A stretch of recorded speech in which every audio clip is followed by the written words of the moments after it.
I'm a traveling spirit, I've seen many shores, from the West Pacific to the island of Kenya.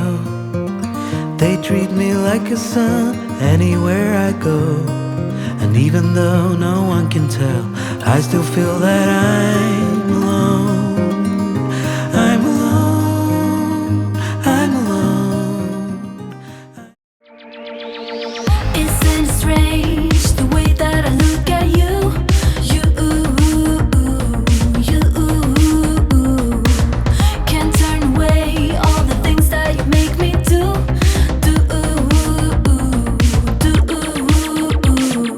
Waiting for a sign, still just hanging around, hanging around. Isn't it strange the things that you make me do? 'Cause I'm waiting, hesitating.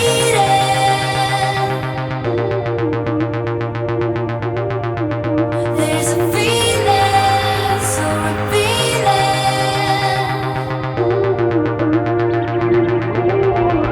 when I look at you.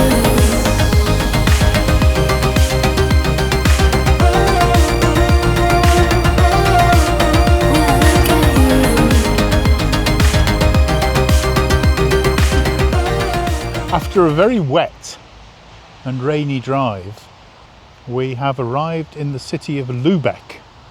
The Queen of the Hanseatic cities. That was easy for you to say. I know. Also famous for Marzipan. So we're going to go and have a look at Lubeck. The parking is €20 a night for parking, no services.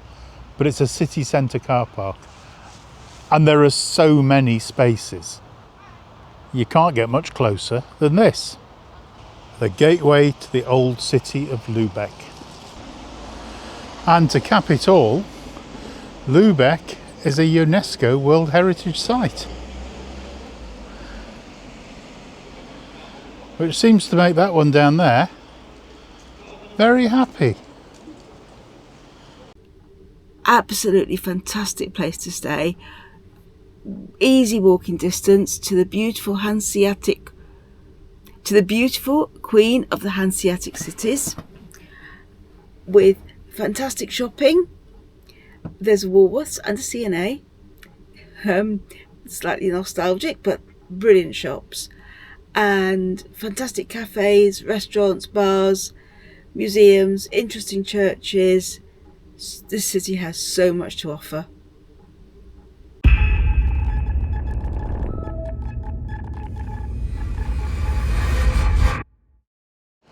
It's really raining today. We are on the either the forward glance or the reverse glance of Storm Ben as it sweeps up across Eastern Europe.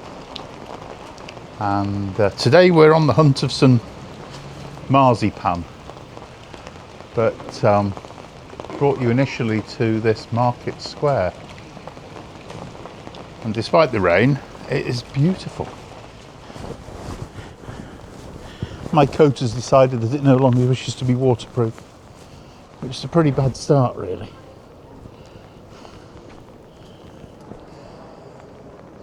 There's another drowned rat. Right, where are we going, Marzipan?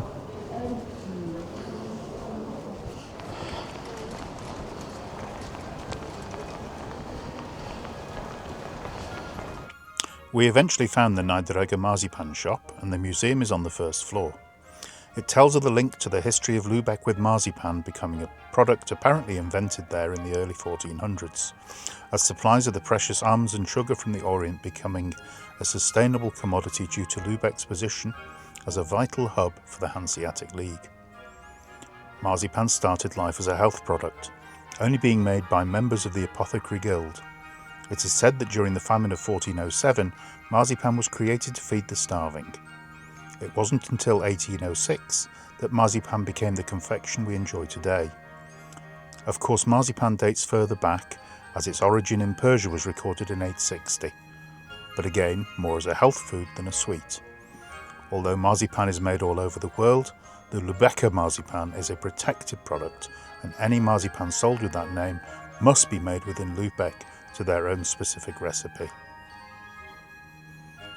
As you walk around the museum, there are some amazing sculptures made in marzipan, and of course in the shop you can buy marzipan in every shape, colour and imaginable form. We did buy some marzipan whilst we were in Lubeck, and it tasted of marzipan. The difference being that it has a higher almond content. I think a visit to the Marzipan Museum is interesting, and you should certainly try some while you're there. This is the town hall, parts of which date back to 1230.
When the first stones of St Mary were laid, the devil believed that the building would be a wine bar. He liked the idea because many souls had already found their way to him after frequently visiting such a place. So he mixed with the crowd and started to help the workers. No wonder the building grew higher and higher amazingly fast. But one day the devil had to realise what the building would really be. Full of anger, he grabbed a huge boulder to smash the walls that were already standing, when a bold fellow shouted to him, "Just stop it, Mr. Devil. Leave what has already been erected. For you, we will build a wine bar just here in the neighbourhood." The devil was very pleased with the idea, dropped the boulder beside the wall, and opposite the church hall, the workers built the wine cellar of the town hall. What a happy little devil.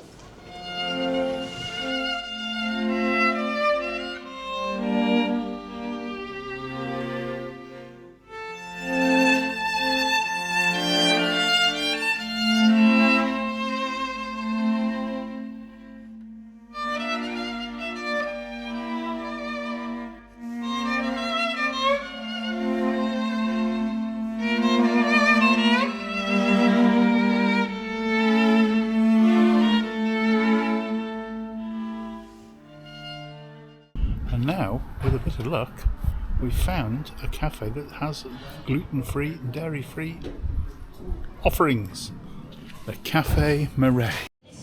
We found this using findmeglutenfree.com on Google. In Lubeck, there are 4 or 5 establishments that have gluten-free menus, and findmeglutenfree.com will highlight the areas or aspects of the menus that are gluten-free. This particular place, not only does it cater for gluten-free, it's also vegan as well, and the food looks absolutely extraordinary. It really does. This is the Holstein Tor, the Holstein Gate. It's a city gate that borders the old town of the Hanseatic city of Lubeck to the west. It's the city's landmark and was completed in 1478. is one of the remnants of Lubeck city fortifications, along with the Burgertor, the only remaining city gate in Lubeck.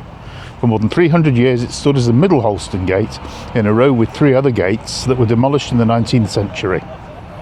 The information sign says it's the most significant town gate of the late Middle Ages in Germany and a trademark of the city. Built in 1478. It's hard to imagine how many people have been through this gate over the years. The building of Lubeck started around 1158. At that time it was under Danish rule. The city as we see it today was built around 1226, shook off Danish rule in 1270. You hear us talk about the Hanseatic. During medieval times, the Hanseatic League was at the heart of the network of traders. Here in Lubeck, we find it at the centre of Europe's overland routes and waterways. All kinds of goods were traded here, from the Baltic area to and from the north and to the south and vice versa. Fish from Scandinavia, furs from Russia, salt from Germany, wines from the Rhineland. Lubeck was also a centre of art, and fine religious artworks were created here, from carved altars to finely decorated panels. These were both made here and traded to and from across Europe and beyond.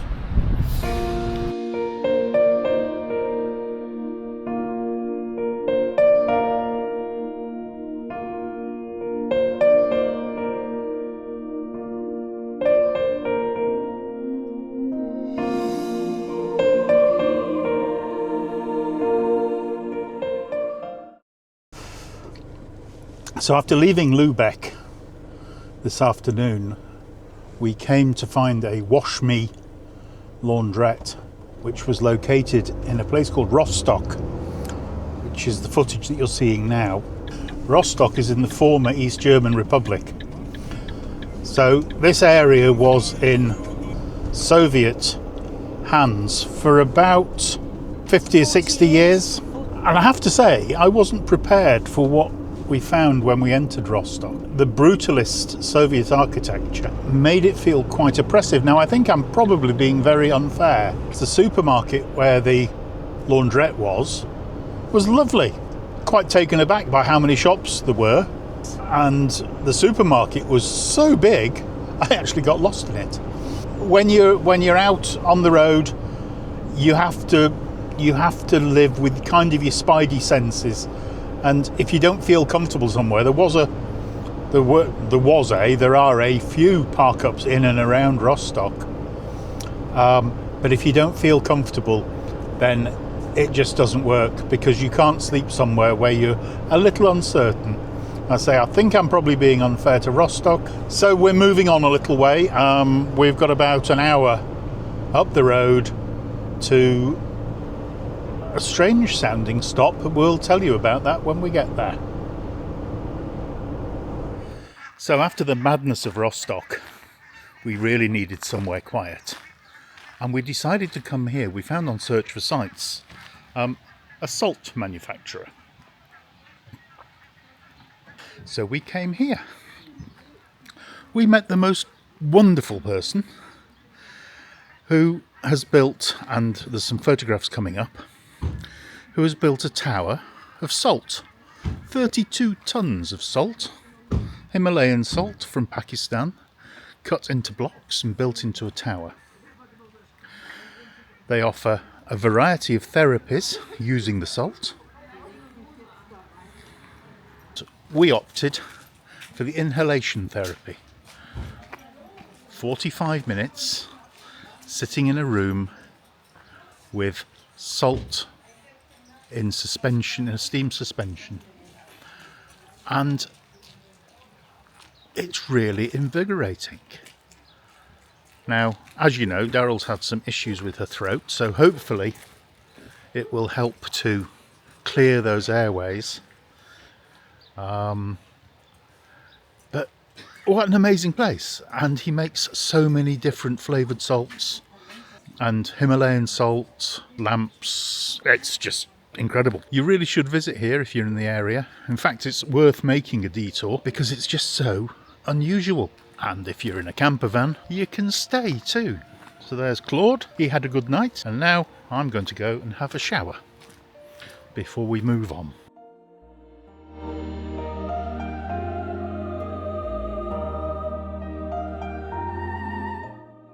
Are we going the right way? Or has Google Maps done its thing? It really doesn't look like a road.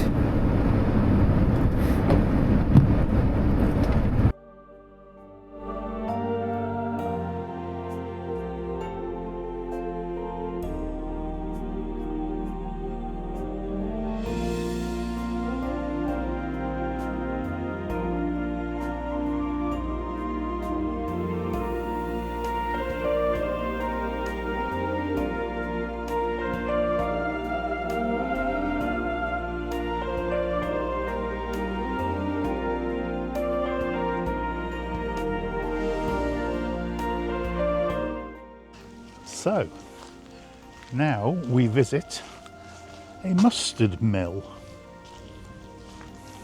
Or the shop of a mustard mill anyway. Go and see what we can find out about mustard.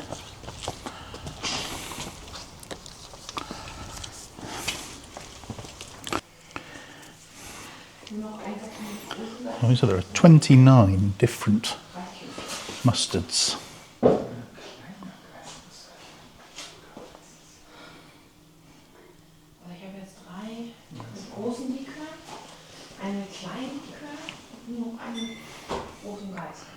Ground on a manual stone wheel. 150 years. The last remaining one in Germany? No. In northern Germany. In northern Germany. Yeah. You're going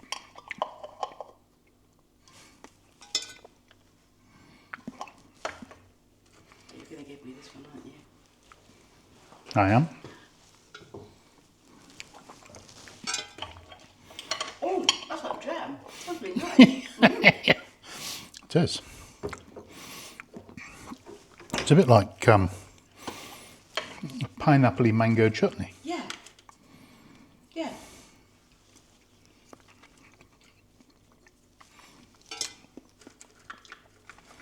I would eat that pineapple one.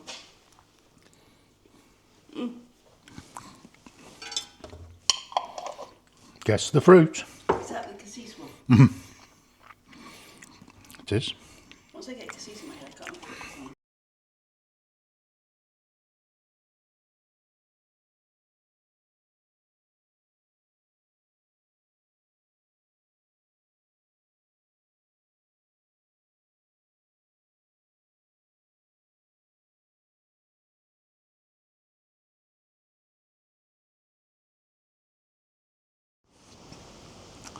Last night and tonight's park up is a car park just outside the town of Franzburg.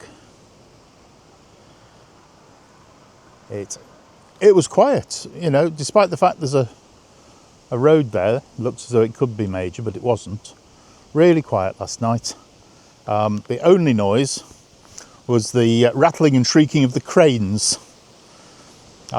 This part of Germany borders with the Baltic Sea, and that is a major route for the cranes as they migrate. There's Darrelle, she's found a little house. What's in your little house? Yeah, just a little shelter. Ah. So we've got some video editing to do, other bits and pieces. It is Sunday, so we're going to have a play at cooking some pork chops with apple in our air fryer. We bought some really delicious apples when we were in Denmark. Apples that taste of apple. So we're going to see if we can make a apple crumble or something in our Omnia oven. So all the cooking will be done this afternoon. Sounds like something nice to do on a Sunday. And of course, we had a leisurely breakfast this morning. Clocks went back. And now it's time to go for a walk. And of course, it's raining! Yay! So we're going to go for a walk. We are very much in the former Eastern Germany, the DDR, Democratic Deutsche Republic. West Pomerania. We're looking for little dogs. Haven't seen any little dogs. No little dogs. Not many dogs. There's a reason for that. There's a dog tax. Every area gets to charge a dog tax, depending on where you live. And it's so much for your first dog, in the hundreds of euros. So €100, 150 euros per dog. If you get a second dog, some regions charge more. We've heard so many cranes. I was really hoping to see one. However, all I can see at this minute is ducks. There are many ducks. Well, the cranes last night were around about sunset, so if the sun actually managed to get out of bed today, we'll go and have a look later on. Down. But there's definite reflections on times gone past.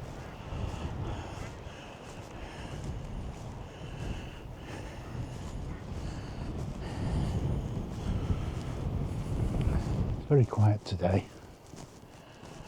Not only is it Sunday, but also the smell of wood smoke in the air suggests that any sensible person is sitting inside, keeping warm.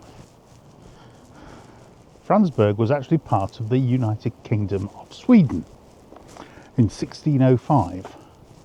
This particular building to our left, which now houses a gallery, was built in 1591 and was part of a monastic complex, parts of which can still be seen around. We have the town church, which is quite an imposing building.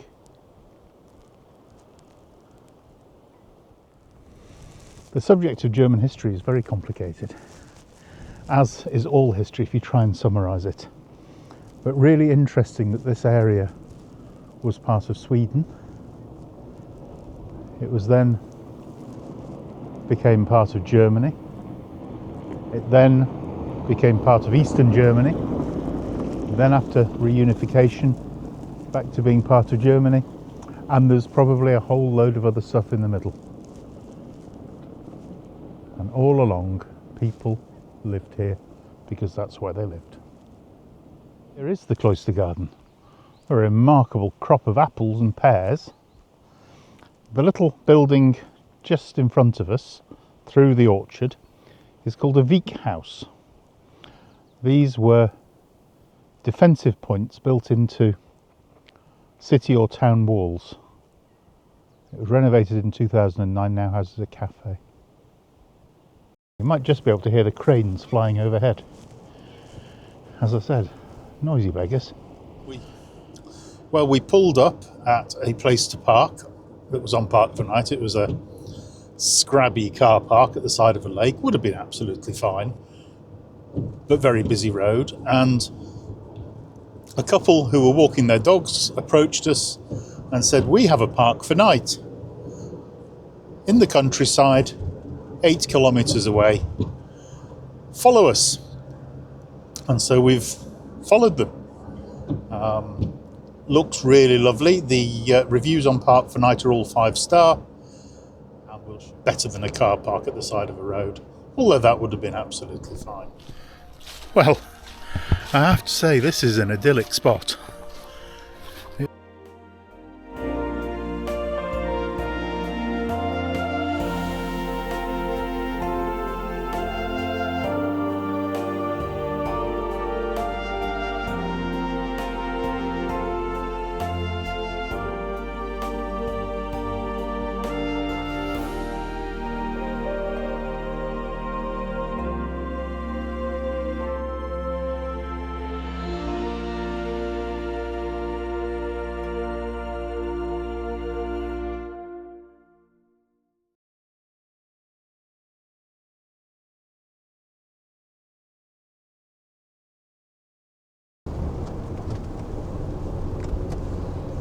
In 600 meters, at the roundabout, take the second exit.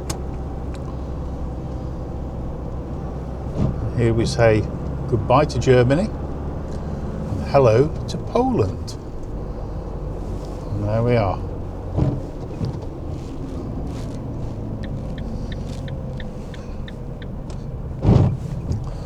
still in the Schengen zone, but out of the Eurozone. Exit the roundabout. With the currency, Continue for 4 kilometers. with the currency now in zloty. And we still haven't found the cash point. Okay, well, we had planned on staying in Settin, not too sure how to pronounce, but we were a little uncertain about the park-ups. There are no specific campsites within the city boundaries, but on Park for Night there are about 8 or 9 different car parks. They seem to be around a gyratory system of roads. Most of the reviews were that they were noisy at night, and so we had a look, did a bit of Google Earthing, and it's a huge city and it's very industrial. Perhaps we should have done that before we came and realised that actually it's not for us. So we are now heading out of the city towards an organic vineyard. So that's slightly more us, and hopefully that will be nice. We aren't planning on staying on the Polish side of the German border for very long, because we don't have time to do the things we'd like to do in Poland. That was a bit of a fail. The access track to the vineyard is very wet and muddy, and we just had a text from the owner. He's concerned that we might get stuck. So we're back to the drawing board. We'll go and find somewhere else. Just well we didn't do it in the dark, isn't it? We've arrived at a picnic area in a forest, and there aren't any signs that say we can't.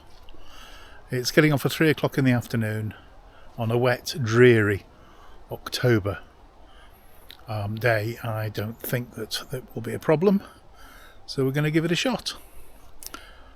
We're on the edge of a village, and we're just going to stick ourselves quietly.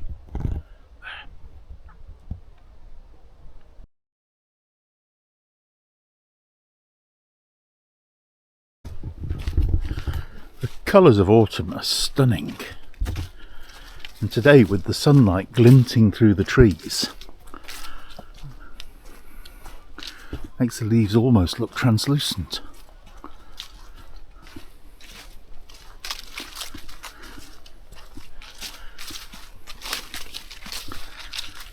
So beautiful. It smells.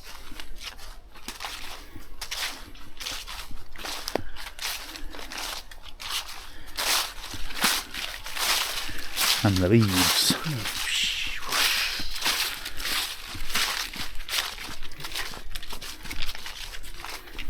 And every now and then we hear the cranes coming over. Totally failed to get a shot of them yet. Sound like a huge load of squeaky hinges flying past. So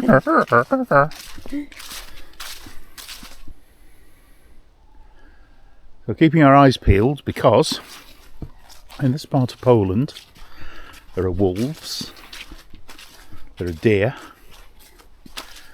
there are beavers, wild boar and red squirrels. Needless to say, at this moment in time, animal score 0.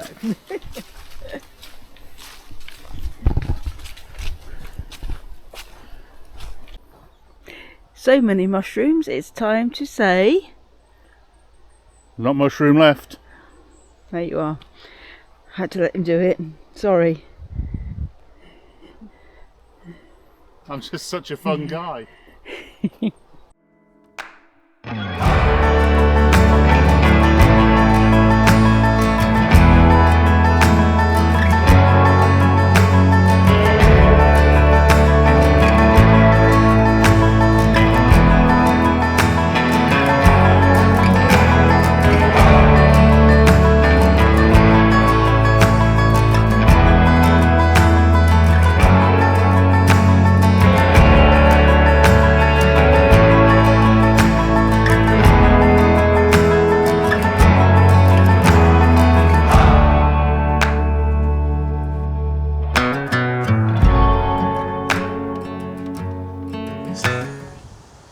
have you gone? Yeah. She's so small, you lose her.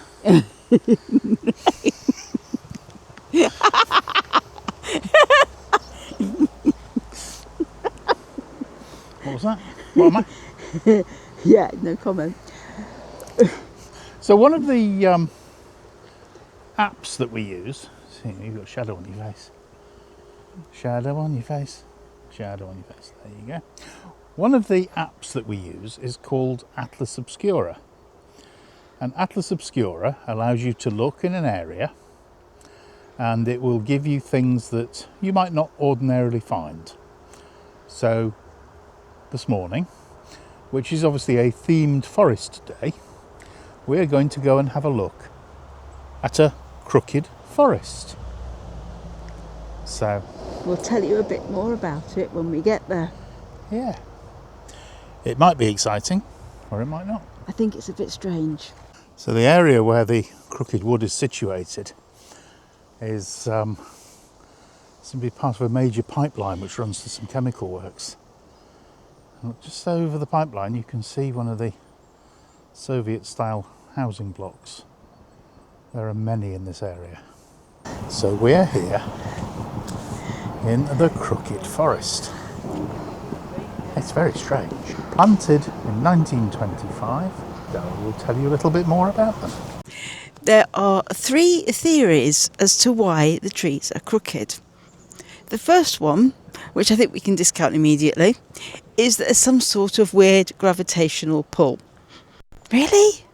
But then all the trees would be crooked. It's just silly. The second one is that there was a snowstorm just after they were planted and it's made them grow in a weird way. The third theory, the theory I think is most likely, is that people planted them intending to use the bend in the trees to make furniture. And then just about the time that they were going to cut the trees down to make their furniture, it was 1939 and everything fell apart. So that seems an awful lot more likely, doesn't it?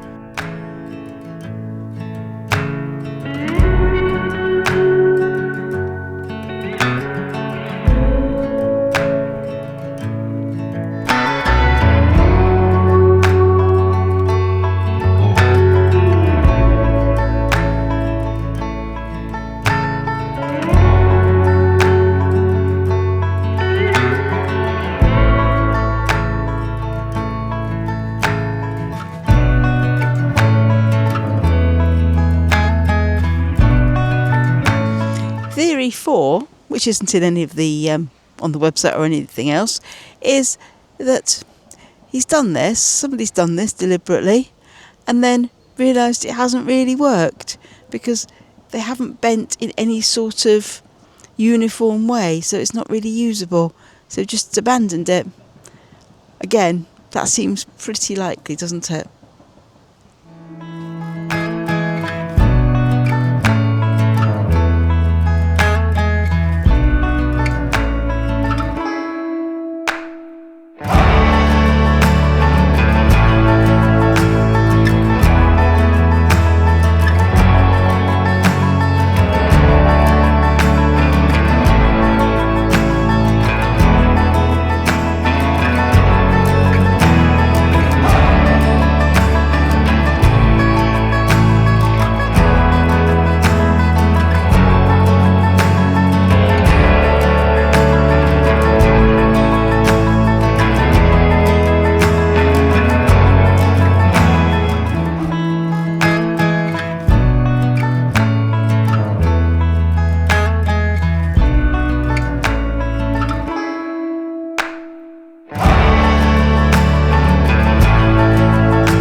River Oder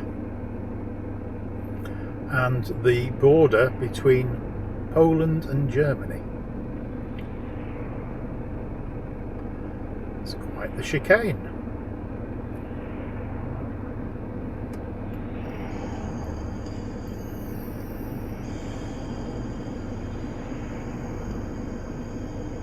we have seen a lot of roadworks on bridges as we've been around Germany, and people checking them as well, so don't know if there's a problem with their bridges that they're having to repair.